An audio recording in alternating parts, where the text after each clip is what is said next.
बिस्मिल्लाहिर्रहमानिर्रहीम। अस्सलाम वालेकुम। एग्रीकल्चर इन्फॉर्मेशन के साथ मैं हूं मोहम्मद तासीन। आज की हमारी इन्फॉर्मेशन लहसुन की फ़सल के बारे में है कि लहसुन की फ़सल जो है वो किस महीने में काश्त की जाए, कौन सी वैरायटीज़ काश्त की जाएँ, खादें कौन सी इस्तेमाल करनी चाहिए, इस पे हमलावर नुकसानदेह जो कीड़े हैं और बीमारियाँ वो कौन कौन सी हैं, उनका तदारक किस तरह किया जाए। तो इसके बारे में हम थोड़ी डिस्कस करेंगे। तो सबसे पहले मेरी गुजारिश है कि जिन हज़रात ने मेरे इस चैनल को सब्सक्राइब नहीं किया, चैनल को सब्सक्राइब कर दें ताकि हर नई आने वाली वीडियो आप तक बआसानी पहुंच सके। तो सबसे पहले हम इसकी अहमियत के बारे में बात करेंगे कि लहसुन की जो फसल है इसकी अहमियत क्या है। तो मेडिसन वैल्यू के लिहाज से हम बात करेंगे। मेडिसन वैल्यू के लिहाज से लहसुन की जो फसल है वो बहुत ज़्यादा अहमियत रखती है। दुनिया भर में दूसरे नंबर पर काश्त और इस्तेमाल की जाने वाली ये फसल है। लहसुन जिस्म में मौजूद जो कोलेस्ट्रॉल है उसको साफ़ करके दिल की बीमारियों से महफूज रखता है। तो इसके अलावा नज़ला, खांसी, बुखार, जल्द की बीमारियों और कान के दर्द के लिए भी इंतहाई मुफीद है। तो ये इसकी अहमियत है। तो सभी हजरात जानते हैं कि मेडिसनी जो हिकमत है उसमें भी इसको काफ़ी ज़्यादा इस्तेमाल किया जाता है।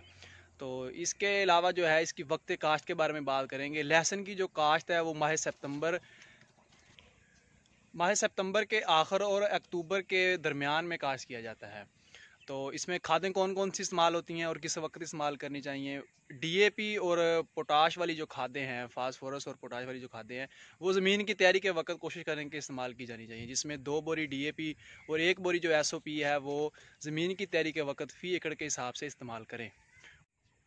जबकि यूरिया वाली जो खाद है वो हम एक साथ में इस्तेमाल करेंगे। 2 बोरी यूरिया फ़ी एकड़ के लिहाज से हम इस्तेमाल करेंगे। जैसे हमारी फसल नाइट्रोजन की कमी ज़ाहिर कर रही हो उस वक्त हम उसकी कमी या उसमें इजाफा कर सकते हैं।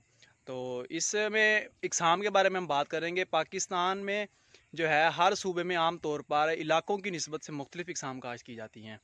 मशहूर इकसाम है जैसा कि गुलाबी, अटालियन, ईरानी 84, JS1 तरक्की ज़्यादा इकसाम है। जबकि नई इकसाम NARC G1 जुलाई 2018 में पूरे पाकिस्तान के लिए federal seed certification and registration department Islamabad से मंजूर हुई।